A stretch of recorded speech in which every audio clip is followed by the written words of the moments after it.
Assalamualaikum warahmatullahi wabarakatuh. Halo semuanya, izin memperkenalkan diri, nama saya Winnie Zenia Alifa dari jurusan Pendidikan Biologi Universitas Sultan Ageng Tirtayasa. Nah, jadi di sini saya akan memaparkan materi mengenai dinding sel. Nah, teman-teman sendiri tahu nggak sih dinding sel itu apa? Nah, dinding sel pada sel tumbuhan merupakan organ yang sangat kecil dan hanya bisa dilihat dengan menggunakan mikroskop saja. Tapi walaupun kecil, fungsi dinding sel ini sendiri sangat signifikan loh teman-teman.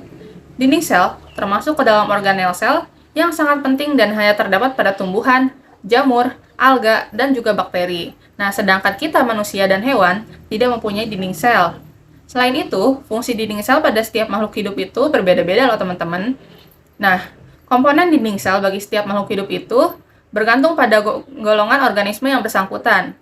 Jadi, komponen penyusun dan fungsinya juga akan berbeda-beda. Nah, di sini saya akan memaparkan materi mengenai dinding sel pada tumbuhan.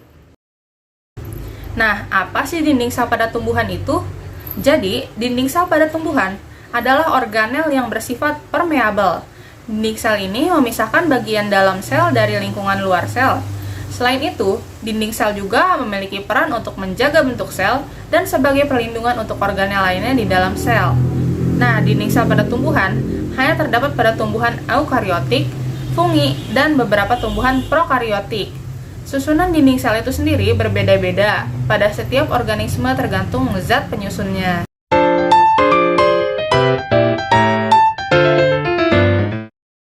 Nah, selanjutnya ada struktur dinding sel pada tumbuhan nih teman-teman. Teman-teman tahu nggak nih struktur dinding sel pada tumbuhan itu ada apa aja?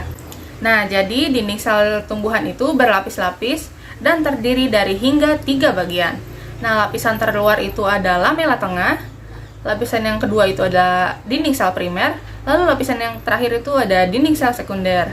Nah, semua tumbuhan itu memiliki lamela tengah dan juga dinding sel primer, tetapi tidak semua tumbuhan itu memiliki dinding sel sekunder.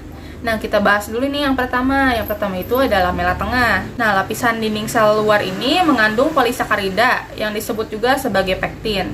Nah, pektin ini sendiri membantu dalam adhesi sel dengan membantu dinding sel yang berdekatan untuk mengikat satu sama lain. Nah, yang kedua itu ada dinding sel primer. Lapisan ini terbentuk antara lamela tengah dan membran plasma dalam sel tumbuhan yang sedang tumbuh. Nah, si dinding sel primer ini terdiri dari mikrofibril selulosa yang terkandung dalam matriks seperti gel dari serat hemiselulosa dan polisakarida pektin. Nah, dinding sel primer memberikan kekuatan dan fleksibilitas yang dibutuhkan untuk memungkinkan pertumbuhan sel.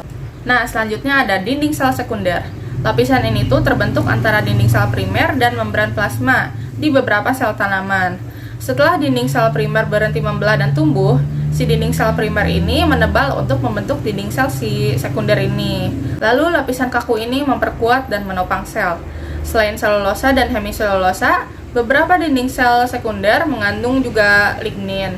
Nah, lignin ini sendiri berfungsi untuk memperkuat dinding sel dan membantu konduktivitas air dalam sel jaringan pembuluh darah tanaman.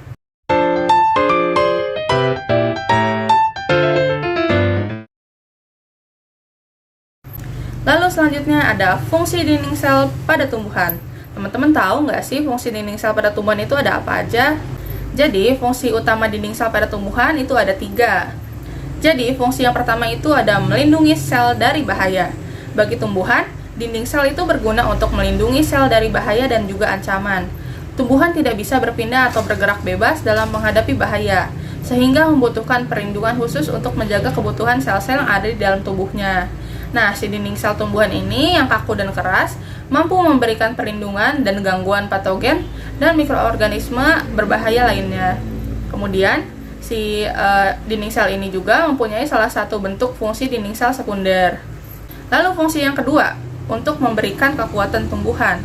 Nah, jadi selain mampu melindungi sel dari bahaya, dinding sel juga berperan dalam memberikan kekuatan dan menentukan bentuk tubuh tumbuhan. Nah, ini juga disebabkan oleh adanya kandungan molekul D-glukosa yang ada dalam dinding sel. Lalu fungsi yang ketiga yaitu menjaga keseimbangan cairan tumbuhan. Adanya pori-pori yang ada dalam dinding sel bisa membantu menyeimbangkan jumlah cairan yang masuk ke dalam tubuh sel. Nah, cairan tersebut juga harus dijaga keseimbangannya agar selalu memenuhi takaran kebutuhan sel. Nah, fungsi selanjutnya ada mengatur tekanan turgor. Nah, tekanan turgor sendiri merupakan tekanan yang diterapkan oleh konstituen yang ada pada dinding sel.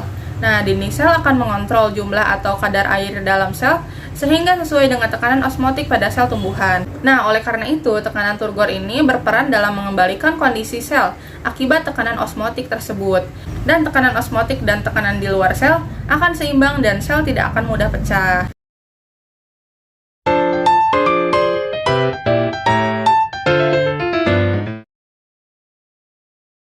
Nah, selanjutnya kita masuk ke noktah nih teman-teman. Teman-teman tahu nggak sih noktah ini apa?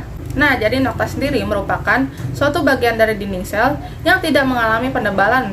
Walaupun saat terbentuknya dinding sekunder yang mana noktah tersebut merupakan tempat pelaluan atau jalan benda dari sel ke sel. Nah, bagaimana sih proses terjadinya noktah ini?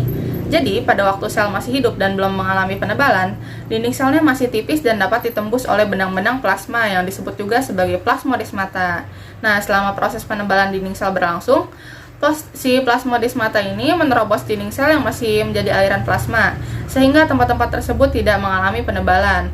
Walaupun dinding sel semakin menebal, sehingga lubang noktah telah berubah menjadi noktah, kadang-kadang dalam saluran noktah masih terdapat benang-benang plasma. Nah, noktah ini sendiri terdiri dari noktah sederhana dan juga noktah terlindung.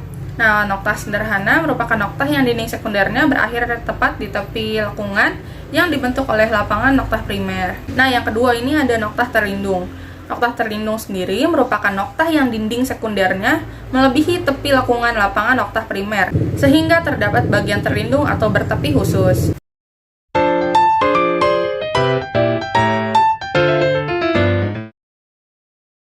Nah, dinding sel dan membran sel itu sama nggak sih teman-teman? Jadi, membran sel dan dinding sel itu sepenuhnya berbeda. Walaupun fungsinya hampir sama, yaitu melindungi organel sel yang lainnya mengatur keluar masuknya molekul dan nutrisi pada sel, namun dinding sel juga berfungsi sebagai penopang serta membuat bentuk sel tetap kokoh dan tetap. Nah, kalau membran sel bisa ditemukan di sel hewan maupun tumbuhan, sementara dinding sel bisa dijumpai pada sel tumbuhan saja. Tapi pada sel tumbuhan, dinding sel terletak di bagian luar sel, sementara membran sel atau disebut juga sebagai membran plasma berada di dalamnya.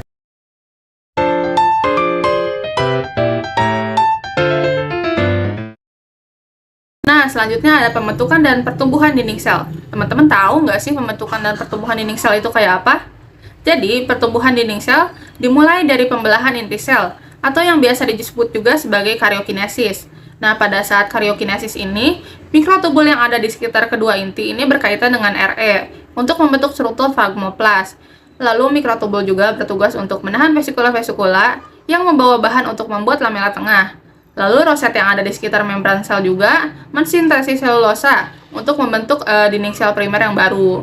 Lalu setelah pembentukan lamela tengah dan dinding sel primer, sel mengalami perbesaran dan mengakibatkan adanya tekanan di dalam sel yang dinamakan tekanan turgor yang udah kita bahas tadi. Lalu tekanan turgor ini mengakibatkan dinding sel yang lama menjadi rusak dan hancur, sehingga dinding sel primer baru akan mengalami posisi dari dinding sel lama. Lalu kemudian sel mengalami pemisahan pada lamela tengah dan membentuk ruang di antara kedua sel. Nah, pada proses ini tuh disebutnya sebagai maserasi. Pada beberapa bagian dinding sel primer, ada yang tidak mengalami penebalan. Bagian ini akan membentuk rongga noktah dan akan menjadi jalan penghubung antara kedua sel yang memungkinkan sel untuk saling berinteraksi. Setelah ini juga disebut sebagai plasmodesmata. Nah, mungkin cukup sekian pemaparan materi yang dapat saya sampaikan. Nah, saya sarankan teman-teman untuk lebih membaca buku ataupun banyak menonton video mengenai dinding sel pada tumbuhan untuk lebih memperdalam lagi materi yang telah saya sampaikan. Nah, saya pamit undur diri. Saya mohon maaf bila ada salah kata. Assalamualaikum warahmatullahi wabarakatuh.